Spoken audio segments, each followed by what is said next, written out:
দেখা যাক কে আমার প্রশ্নের জবাব দিতে পারে। মুরগি আগে না ডিম আগে? ভাতিজা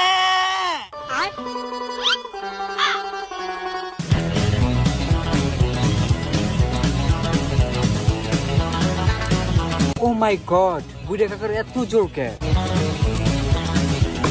ভাতিজা প্রশ্ন করো। আরে বুড়া কাকা আপনি কেরা, আর আপনারা কি এর প্রশ্ন করবো? ভাতিজা আমি কেরা ওইটা তোমার কাকি রে যাইছি গাইও। হেই মিয়া, কি এর বাতিজা স্যার কোন? এইসে স্যার জায়গা মতো কিন্তু দিয়ে দেবো পার। By the way sir please don't mind, আপনি কিছুক্ষণ আগে ওদেরকে যে প্রশ্নটা করেছেন ওই প্রশ্নটাই আপনি আমাকে করেন, দেখেন আমি প্রশ্নের উত্তর দিতে পারি কি না। আচ্ছা ঠিক আছে কাকা, আপনি বলেন মুরগি আগে না ডিম আগে? ভাতিজা মাইন্ড আগে। আরে 100% রাইট কাকা, আপনি সিলেক্টেড।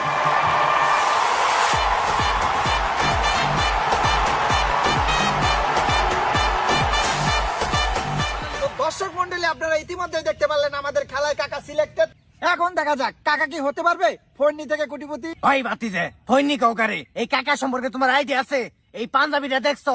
ব্র্যান্ড। কোন ব্র্যান্ড? নন ব্র্যান্ড। স্যার, খেলাটা একটু তাড়াতাড়ি শেষ করলে আমার জন্য সুবিধা হয়, রাত পোহালে কিস্তি আছে তো। আপু আপনি একদম ঠিক কথা বলেছেন, আপনার মতো আমার অনেক তাড়াহুড়া, শেষে আপনি আর আমি একসাথে কিস্তি দিতে যাবনি। হ্যাঁ যা দুষ্টু। তো যাই হোক, এবার মূল পর্বে ফিরে আসা যাক। তো কাকার কাছে আমার প্রথম প্রশ্ন। কাকা আপনি কি প্রস্তুত? Yes sir. কাকা ভালোভাবে লক্ষ্য করেন, এই যে আমরা প্রতিদিন মুরগির ডিম খাই, এটা খাওয়া কি হারাম নাকি হালাল?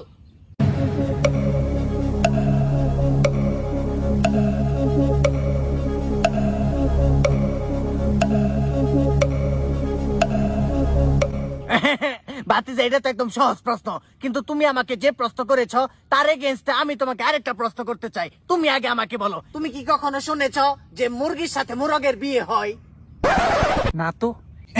এই থেকে ভাতিজা কি বোঝা যায়? যদি মুরগি আর মুরগে বিয়ে না করে থাকে তাহলে ওকে ডিম অবৈধ, তার মানে কি মুরগির ডিম খাওয়া হারাম?